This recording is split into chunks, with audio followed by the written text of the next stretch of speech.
Hi YouTube, I'm back, or at least I think we're back. Depends on if I actually decide to post this video. I actually came on here to talk about two things. The first is a bit vain, and I came to give like an update on my hair because it is officially my 6-month lock-iversary and we are making milestones, guys. We are just making big steps in the, in the field, in the arena. I wanted to give you guys a sneak peek at the locks.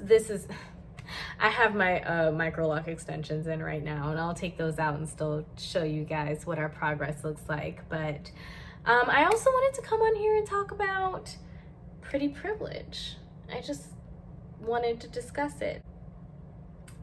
Weirdly enough, I feel like there is also a bright side and a privilege to not experiencing pretty privilege, if you will. I do think that there are pros and cons to both, and since I wanted to be on camera, since I went ahead and did a full face, I mean, why not talk about something? But anyways, while we're on the topic of pretty privilege, let me take out my extensions and show you guys my progress on my lock journey, because I'm pretty proud. This is a fresh retie. So, and two ways.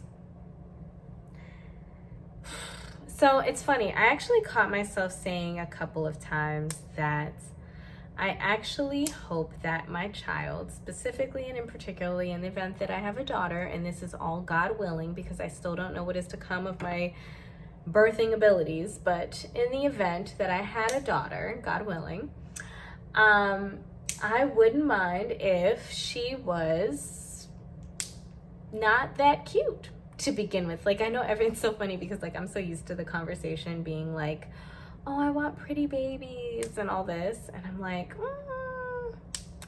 it'd be cool if my baby wasn't that cute. Like, I want my daughter, God willing, to be cute eventually. I want her to grow into her beauty, okay? And here's why.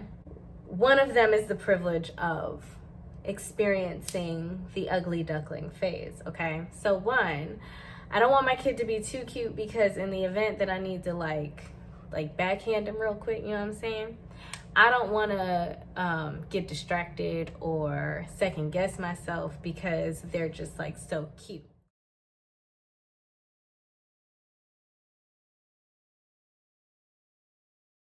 Because like if you look at me with these big doughy eyes and stuff, it's like I might be less likely to discipline you when I need to, and like I need to not have anything distracting me from the goal of making sure that you are a substantial and respectable human being. So like, yeah, I'm like, I don't mind if they're, I need to be able to like hit them with one of those real quick and not like second guess myself. The other reason why I said I wouldn't mind if my child went through somewhat of an ugly duckling phase is because one, I went through an ugly duckling phase, and I feel like I know firsthand that an ugly duckling phase helps a person build character.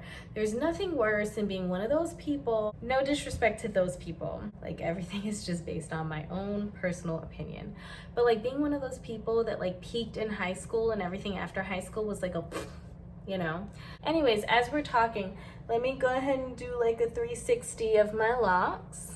So as you know, I still have my bangs. I actually tied these two around each other because my baby hair lock was like getting on my nerves. It kept falling on my face. But yeah, I actually need to cut my bangs. They're really long. But y'all, 6 months. 6 months.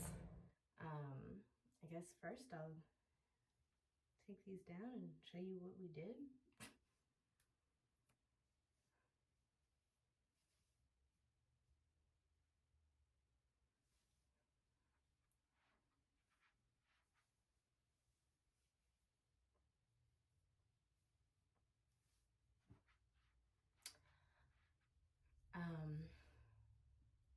Yeah, So this is what we did. And I'm sorry. Okay, back on to the ugly duckling phase. I recall my first time realizing my pretty privilege, I would say, and like realizing the level of control I kind of had because of it, because beauty is power. Like, it is a blessing, but it is a power that you must yield rightly and correctly, because it can be yielded incorrectly. It can be yielded to manipulate people. It could be yielded to be what some would refer to as a gold digger. It could be yielded in ugly and manipulative ways. But beauty is powerful. It is, and you have to know how to use it. And on top of that, it draws in both good, bad, and ugly attention. And more times than not, it's the bad and ugly. And I was in an instance my first time, and I recall like thinking to myself, like I was at a store, not a grocery store, but I was like at a mall, like I was at the mall. And you know, I took the time to do my makeup, and I took the time to get cute, and these like guys walked in, and I remember like thinking, oh, I'm not cute, like, so they're not, these dudes that just walked in are not going to notice me or acknowledge my presence. And I remember thinking it, and then I made eye contact with one of them, and I did. They came over to me, and one whose eye contact I made began like shooting his shot, if you will. And I remember regretting even having that thought. I remember being like, okay, no, this is awkward. I'm actually not the least bit interested in any of these guys, and not the one that was, you know, making his way over to converse with me. And now I have to politely reject them or deal with what it means, like, you know, because some people don't always respond to rejection well. So like now I got to deal with the backlash of my rejecting them, or I have to like pretend and like fake a conversation. And I was just so, I was like, I regret wishing and wanting that attention. And to this day, it's always nice and it's always flattering to receive some sort of attention. I think as just it's in our human nature to appreciate that when someone pays attention to us. And I also remember what it was like to not get any attention whatsoever.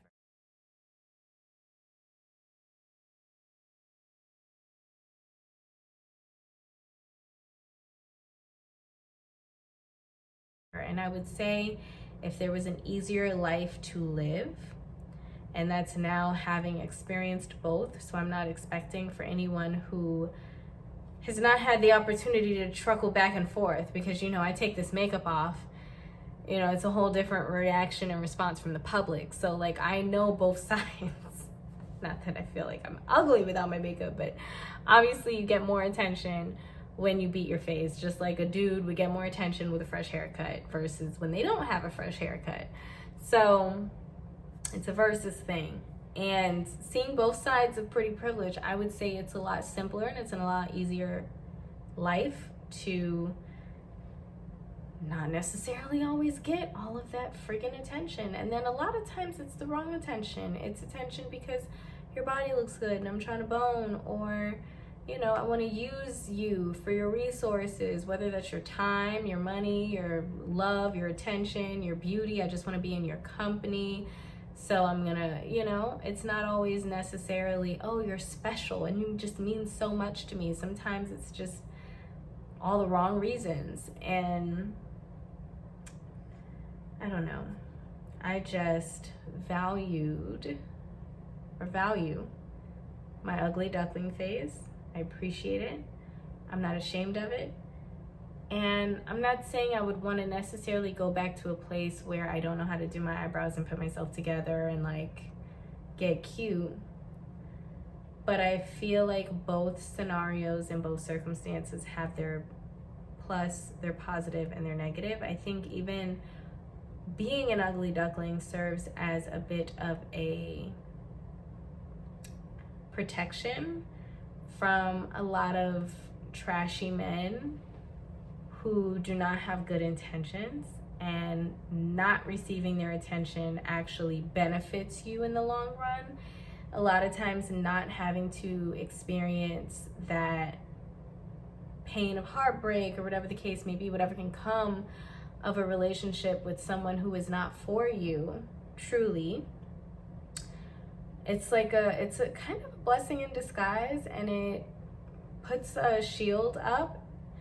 And this way, I will say this, like in my ugly duckling phases, the men that did, or the boys, the men, whatever, that did approach me or talk to me had genuine intentions and became actually like good friends, respectable friends. And, you know, I've had guy friends in my past. I don't have many guy friends today because intentions change when you have a certain appeal and no one's just trying to be your friend. I made a video about this before, and someone in the comments was like, of course, a pretty girl comes to us with a full face of makeup to tell us how looks don't matter.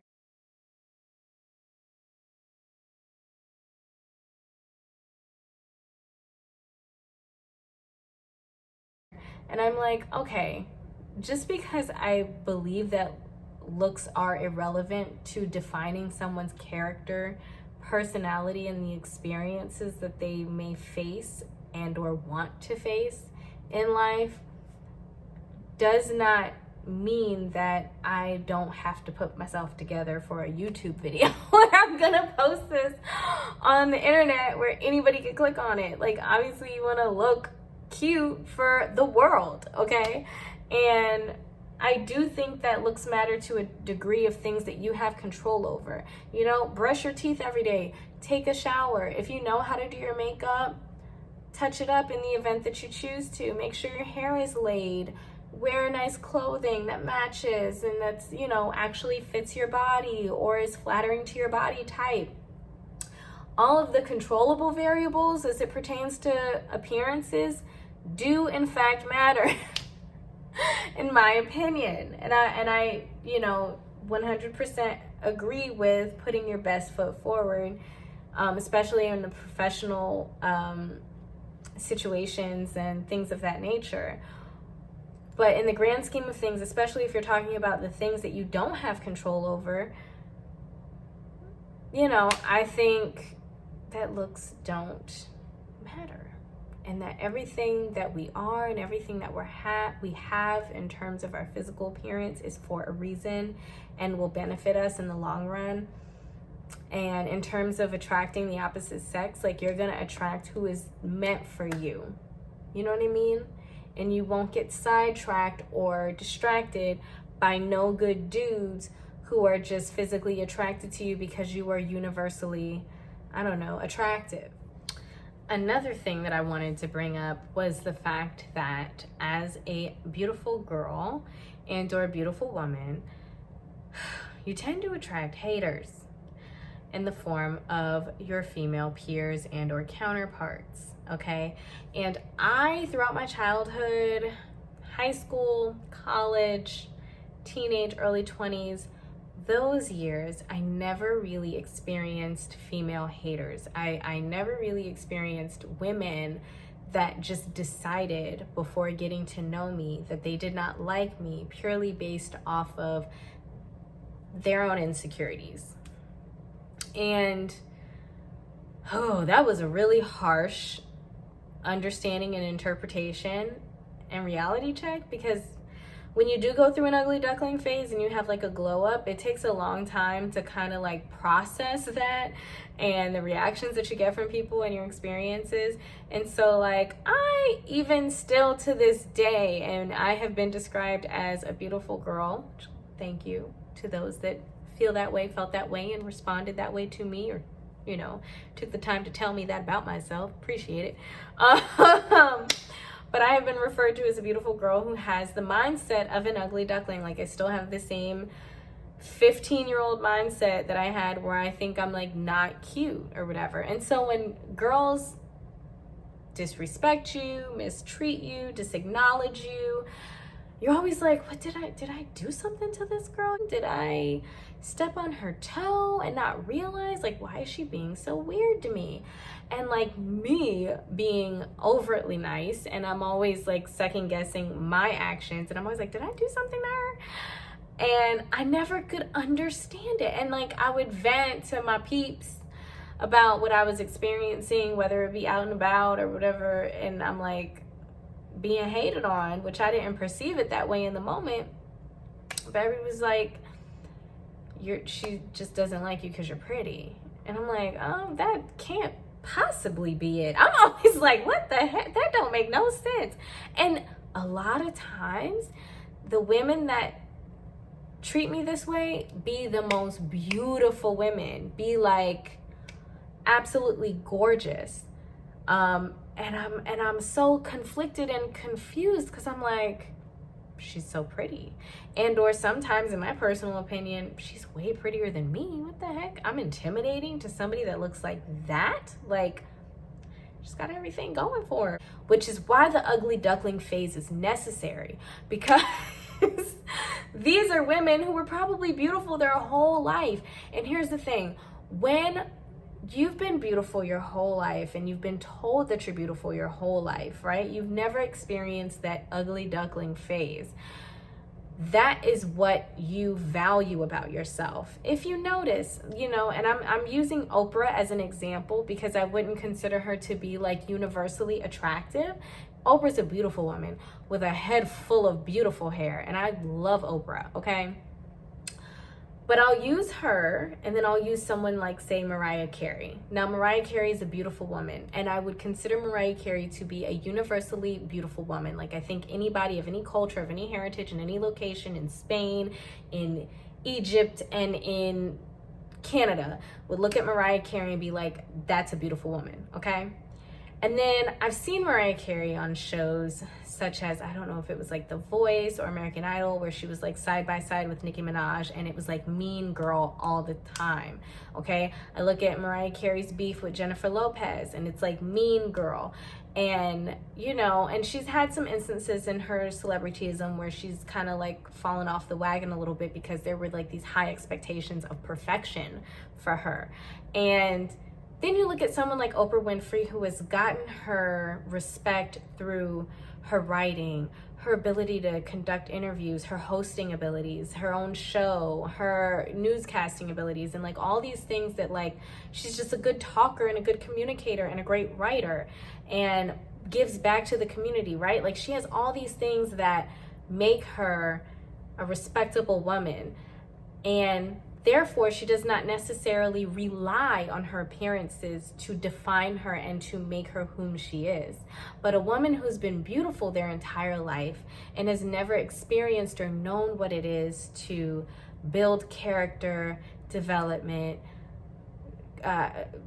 maintain a craft, get an education and rely solely on your academics or your work ethic, or, like, you've solely been valued and complimented and adorned based on your looks. And so that's what you rely on. And you don't feel the need to develop hobbies and ambitions and goals and, right? Because, like, all you got is this.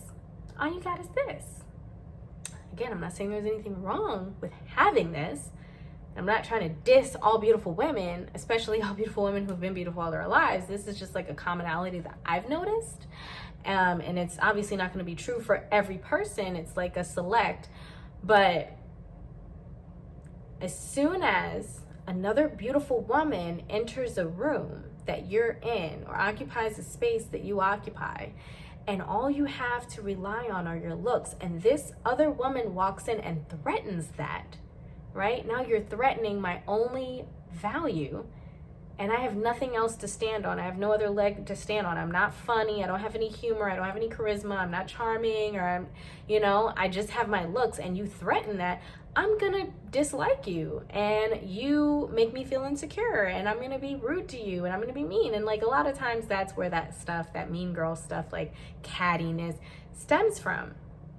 And like, I skipped that. Like, I didn't have to deal with that in high school or college. I'm actually only now dealing with that as an adult. And I'm like, it's uber weird, because in high school, I didn't even have friends that were girls really like that. I maybe had like one or two friends that were girls that were like on my track team. But most of my friends were guys in high school. And what a change into like from that to like college and adulthood, whereas like can't trust men because a lot of times their motives are, most of the time, all the time, their motives are ill because they're not talking to me because I just have a dope personality. They came over to talk to me because they had one thing in mind, right? And now I have to kind of like read the dynamics in the situation and make sure that I like put a stop to certain relationships from building, because I'm not trying to friend zone anybody, I'm not trying to zone anybody.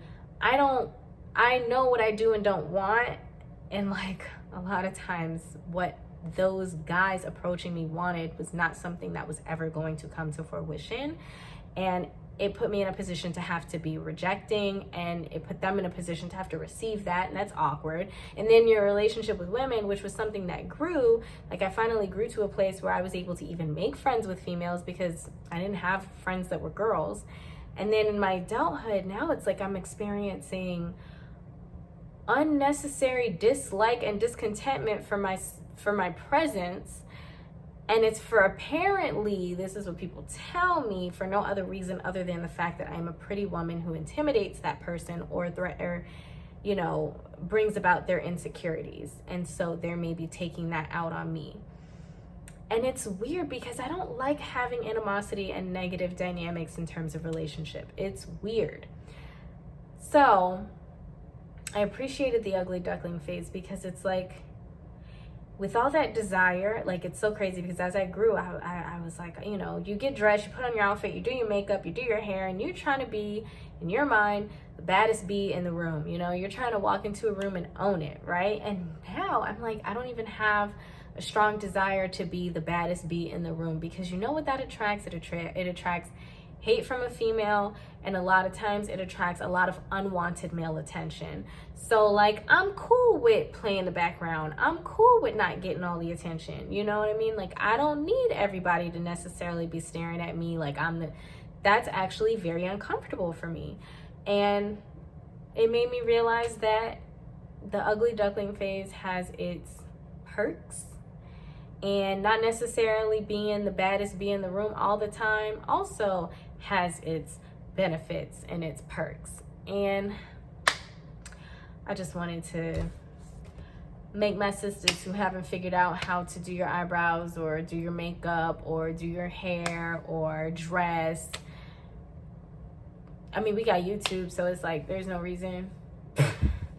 You can literally look up anything.